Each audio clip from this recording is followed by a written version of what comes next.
yeah, your friends. How many friends do you have left, by the way? 622 here on Houston's Morning News. After sharing your political views, how many friends do you have left? I'm pleased to report I still have all my friends. I don't have a ton of friends, but I have a lot of friends who think the way I do. The ones that don't think the way I do, yeah, they're long gone. And maybe that's not a bad thing. Felicia Cravens joins us, political analyst. You know, at the end of the day, you find out who your real friends are, especially when you start talking politics.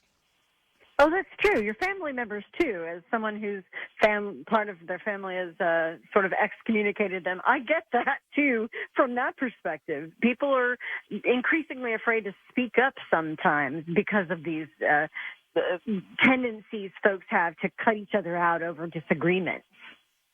Well, I don't know if they're afraid of disagreeing with people that they know and they respect. It's you're afraid to share your opinion sometimes where you work and other places where it could actually limit your livelihood. Oh, absolutely. And this is part of the corporate media that's pushing this correct narrative, the viewpoints saying that if you disagree with someone, then you're actually a bad person. That has been fomented in the last few years more than we've seen it in ages. And people are beginning to say, well, it's just not worth it to be who I am and say what I think because someone's going to pound on me or try to get me fired or something. And that's a real problem for us. People are self-censoring where they wouldn't have before.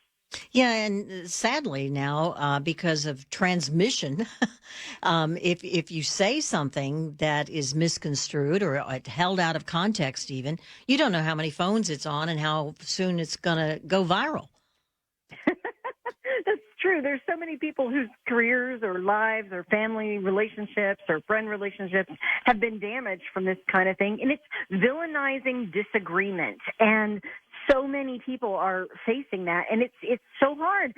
And people want to have their views prevail, and they want to be influencers, but they're deciding, some of them, not to take the risk. And I definitely want to encourage people not to let those things stop them, but to maybe strategize about other ways to influence people, to talk to them without some of that emotionally charged or politically charged noise that comes along with it. I think we're going to get a lesson in diplomacy. Tell us how that works, Felicia. How do you diplomatically tell somebody they're full of crap?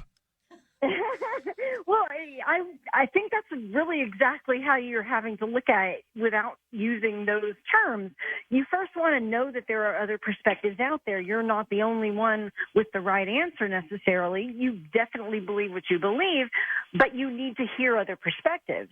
And then you have to learn where others' opinions are coming from so that you can find entrances to talk to them in a less emotionally charged way about this issue that you have, whether it's something like healthcare decisions or how schools educate our children or the safety of our neighborhoods.